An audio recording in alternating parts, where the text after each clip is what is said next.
ইতিমধ্যে উৎসাহিত হৈ আছে গৌৰৱ গগৈক কেন্দ্ৰ কৰি পাকিস্তানক কেন্দ্ৰ কৰি এই সন্দৰ্ভত কালি পুনৰ গৌৰৱ গগৈ কৈছে যে তালৈ যাওঁতে চৰকাৰে গম পায় নোপোৱাকৈ বা মনে কেনেকৈ তেওঁ স্বীকাৰ কৰি দিলে নেকি ইতিমধ্যে গৈছোঁ বুলি মই গম পোৱাই নাছিলোঁ নহয় তেওঁ কৈছে যে কোনো কাৰণে চৰকাৰে নজনাকৈতো কোনো পাকিস্তানলৈ যাব নোৱাৰে প্ৰথম কথা যোৱা বিগত ছমাহে গৌৰৱ গগৈয়ে বিষয়টোৰ পৰা পলায়ন কৰি আছিলে মূৰ পুলুকা বুলি যিটো অসমীয়াত শব্দ হয় মূৰ পুলুকা দি আছিলে কাৰণ সকলোৱে জানে যে বৈৰী ৰাষ্ট্ৰ পাকিস্তানলৈ তেনেকৈ যোৱাটো এগৰাকী সাংসদে কি কাম কৰিবলৈ গৈছে এইটো এটা সন্দেহৰ আৱৰ্তত থকা বস্তু তেওঁ আজিলৈকে মই গৈছোঁ কি কৰিবা বুলিও কোৱা নাই তেওঁ পৃষ্ঠভূমি এটা তৈয়াৰ কৰিছে আমুক গৈছে তামুক গৈছে চৰকাৰে জানে আমুক কিন্তু তেওঁ যে গৈছে তো ক'ব পৰা নাছিল এতিয়া লাহে লাহে তেওঁ স্বীকাৰোক্তিৰ ফালে গৈছেগৈ প্ৰথম কথাটো যোৱাটোৱে আচৰিত কথা কাৰণ তেওঁ কোনো কূটনীতিক বিষয়া নহয় বা আমাৰ চৰকাৰৰ দ্বাৰা নিয়োজিত মন্ত্ৰীও নহয় যে তেওঁ কিবা বেলেগ ব্যৱস্থা গ্ৰহণৰ বাবে তালৈ গৈছে প্ৰথম কথা তেওঁ ধৰ্মীয় পৰ্যটক বা যি ধৰ্মস্থলবিলাক তাত আছে তালৈ যোৱা তেওঁ দৰ্শনাৰ্থী বা সেৱা কৰিবলৈ যোৱা ব্যক্তিও নহয় না তেওঁ ব্যৱসায় কৰিছে তাত না তেওঁ অনুমতি লৈ ক্ৰিকেট বা হকী খেলিবলৈ গৈছে ৰাজনীতিক হিচাপে গৈছে বহুদিনৰ কাৰণে আছে তাত কি কৰিছে এইটো সকলোৱে জানে গতিকে আৰু তাৰ পৰা আহি তেওঁ কিদৰে প্ৰশ্ন সুধিছে তেওঁ কিদৰে পাকিস্তান এম্বেচিলৈ শতাধিক ল'ৰা ছোৱালী লৈ গৈছে বেলেগ এম্বেচি নাপালে আৰু পাকিস্তান এম্বেচি পালে গৈছে গতিকে তেওঁৰ গোটেই কথাটো এটা সন্দেহৰ আৱৰ্তত আমি 10 তাৰিখৰ অপেক্ষাত আছোঁ কিন্তু আমি ভাবিছোঁ এতিয়া আৰু এইখিনি কথা কোৱাতকৈ আমি 10 তাৰিখলৈ ছেপ্টেম্বৰ অপেক্ষা কৰোঁ তাৰ মাজত আমাৰ বহুত কথা আছে নিযুত মইনা আঁচনিৰ পৰা অৰুণোদয় আঁচনিলৈকে ব্ৰহ্মপুত্ৰ টানেলৰ পৰা ভূপেন হাজৰিকাৰ আমি দিৱস উদযাপন কৰিম 8 তাৰিখে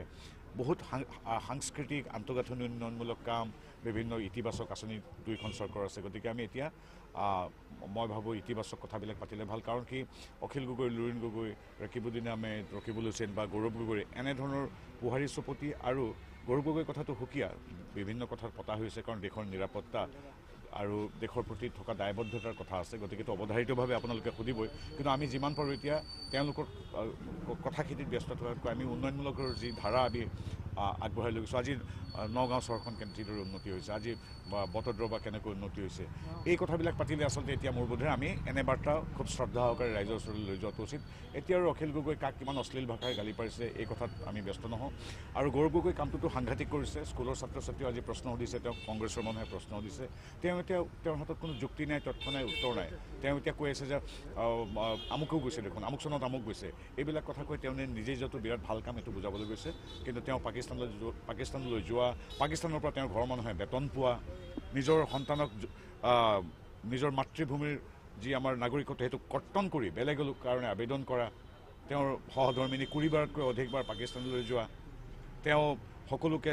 বাদ দি কেৱল পাকিস্তানলৈ গৈ স্পেচিয়েল ট্ৰেইনিং লোৱা বা দিয়া পাকিস্তান দূতাবাসলৈ গৈ এই কথাবিলাক এতিয়া মানুহে গম পাইছে এতিয়া আৰু